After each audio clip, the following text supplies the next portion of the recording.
ఈరోజు వస్తున్నటువంటి రాజకీయాలు చేసేటువంటి ప్రాస్టిట్యూట్ రాజకీయాలు చేస్తుంది తెలుగుదేశం పార్టీ, వ్యభిచార రాజకీయాలు చేస్తుంది నారా లోకేష్ అండ్ చంద్రబాబు నాయుడు. మీరు కానీ నేను కాదు.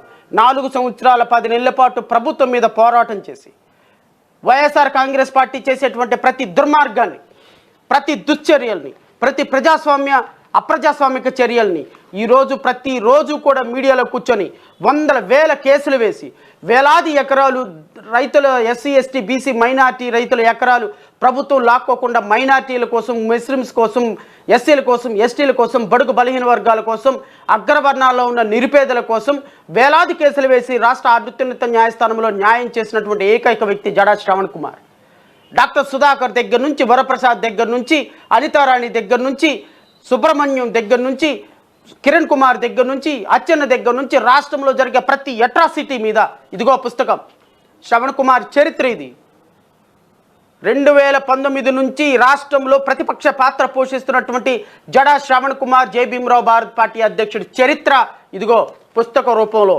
ఎన్ని వేల కేసులు వేసామో, ఎన్ని వందల రౌండ్ టేబుల్ పెట్టామో, మేధావులతోటి, మహిళలతోటి, వృద్ధులతోటి, వికలాంగులతోటి, విద్యార్థులతోటి, నిరుద్యోగులతోటి, ఉద్యోగస్తులతోటి ఈ రాష్ట్రంలో కొన్ని వేల రౌండ్ టేబుల్, వందల రౌండ్ టేబుల్ కాన్ఫరెన్స్లో పెట్టి మేధోమదనం చేసి ప్రతి సమస్య అంటే సమస్య దగ్గరకు వెళ్ళి ప్రతి కేసులు వేసి రాజకీయంగా, న్యాయంగా, రాజ్యాంగబద్ధంగా, ప్రజాబద్ధంగా పోరాటం చేసి రోడ్ల మీద కూర్చొని ఈ రాష్ట్రంలో నిజమైన ప్రజాస్వామ్య ప్రతిపక్ష పాత్ర పోషించినటువంటి వ్యక్తి జడా శ్రవణ్ కుమార్. పార్టీ జై భీమరావు భారత పార్టీ తప్ప కరోనాలో ఇంట్లో కూర్చొని యోగా చేసుకున్న చంద్రబాబు నాయుడు, సైక్లింగ్ చేసుకున్నటువంటి నారా లోకేష్, అండర్ గ్రౌండ్లోకి వెళ్ళిపోయినటువంటి తెలుగుదేశం పార్టీ నాయకులు కాదు ఈ రాష్ట్రంలో ప్రజాస్వామ్య పాత్ర పోషించింది.